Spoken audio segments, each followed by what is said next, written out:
Good morning. Morning. Um,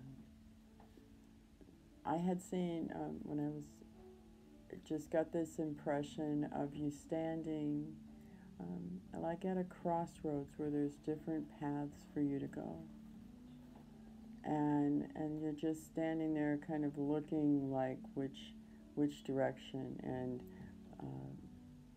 I feel that the Lord is saying to you now that there's the that you hear my voice. You hear the voice of the Lord. You are sensitive to the Holy Spirit that lives within you. And that He is saying, just listen to me. Read my word, listen to me, and I will show you your path. I will direct you. And He also promises, I also was brought to Isaiah 43, and where it says, the Lord says, who created you, and He formed you. He said, fear not, for I have redeemed you. I have called you by your name. And you are mine. You are mine, says the Lord. And when you pass through the waters, I will be with you, and the rivers, they will not overflow you. And when you walk through the fire, you shall not be burned, nor shall the flame scorch you. For I am the Lord your God, the Holy One of Israel, your Savior. And I feel that you're standing there making different, where should you go? How should you do this? And I feel that the Lord is saying to you, I am with you. I am with you. You hear my voice. You are one of mine. As He says in John, the sheep hear my voice. Those that belong to Jesus hear His voice. And the Lord is just with you in the waiting. He's with you in the questioning. He is with you in all of that. I feel the message He wants to say is, fear not, for I am with you. I will not let anything snatch you out of my hand, neither death nor life, nor principalities, nor powers, nor things created or things not created. There is nothing that will separate you from the love that God has for you through Christ Jesus. Nothing.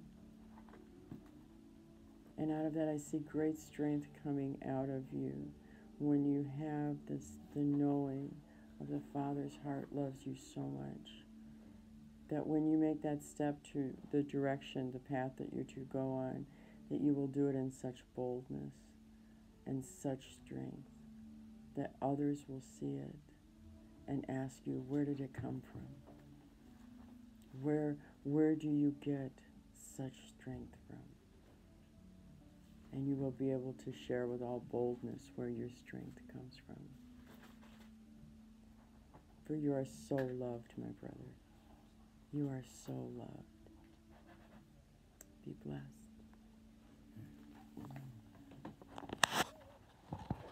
Okay, so Moses, I saw you, as I asked the Lord about you, had a staff, one in each hand, almost like what a skier would use, like those little poles that they use to help them go up and down mountains. And I'm watching you climb this mountain. You're like putting your left hand the staff down, and then the right hand the staff down. It's like I sense there's an effort to climb, and you need the assistance of these poles to kind of give you balance, and it's very difficult to climb. And then I see the Lord kick the poles out from your hands. You have nothing to lean on, and the wind of the Spirit comes up behind you, and you begin to ascend this mountain with ease. It's like there's a empowerment from the Spirit. And I sense what God is showing me is what you once tried to do, just to obey God, but there was not a power from on high, that the transition of His help is coming. That Zechariah 4:6, it's not by might or power, but by my Spirit, says the Lord. I see this grace upon you, and you ascend very easily, even though it's a large climb to the top of the mountain. And I see you at the top of this mountain, shouting with victory, with both hands high, saying, I accomplished it. The Lord has been my help. And you're just looking around as you're surveying from the highest view. And then I see a mountain that's even way bigger than the mountain you just climbed. And you look at it and you're like, because my God is with me, I will overtake that mountain. And then you go over to that mountain and you begin the same climb, but with great ease, because you're not leaning on any help other than the Lord. And this verse from Psalm 18:29 came to my heart. It says, by my God, I shall run through a troop and leap over a wall. And I just see this like overcomer, conquering spirit that has taken hold of you, because you are just having victory after victory. And this verse then came to my heart from 1 Corinthians 16:9. It says, for a great and effective door has been opened to me, and there are many adversaries. And I sense God is just highlighting that there is wide and effectual doors that he has opened. And he says, take the land and let me worry about the adversaries. The wind of my spirit is there to empower you. You have a spirit of a warrior, an overcomer, of one who is going to take hold of great mountains. Things that other people will be like, what are you, nuts? You can't climb that mountain. And you are just saying, no, my Father has said, go and possess it. It's like the spirit of Caleb. Yeah. When Caleb was 80 and he said, no, I want my inheritance. That mountain belongs to me. And I just see this heart upon your life that you will possess and you will take.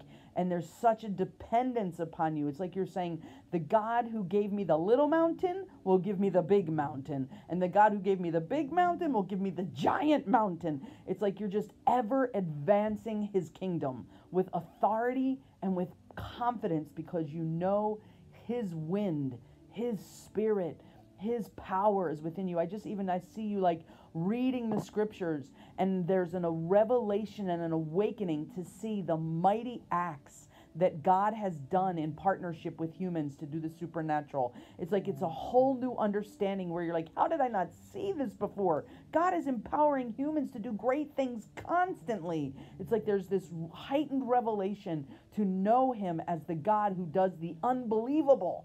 He's not God because humans just live a good life and we just live nice moral code. No, it's like he is supernatural. He does great things. He moves mountains. He shifts enemies. He crushes enemies, and he opens doors that are just beyond human ability. He is the God of the Red Sea parting, and he is the God who crushed Satan under his feet. He conquered death and rose again. And I just see you coming into this revelation of this supernatural king who calls you his son. So it's like you have a confidence now to embark on the impossible, because if God is for you, who can be against you? There's a empowering that with God, nothing shall be impossible. So I bless you, my brother, and I thank you for the mountains you will take for the sake of the name of Jesus. Amen. Amen. What a beautiful group of people you are. If you would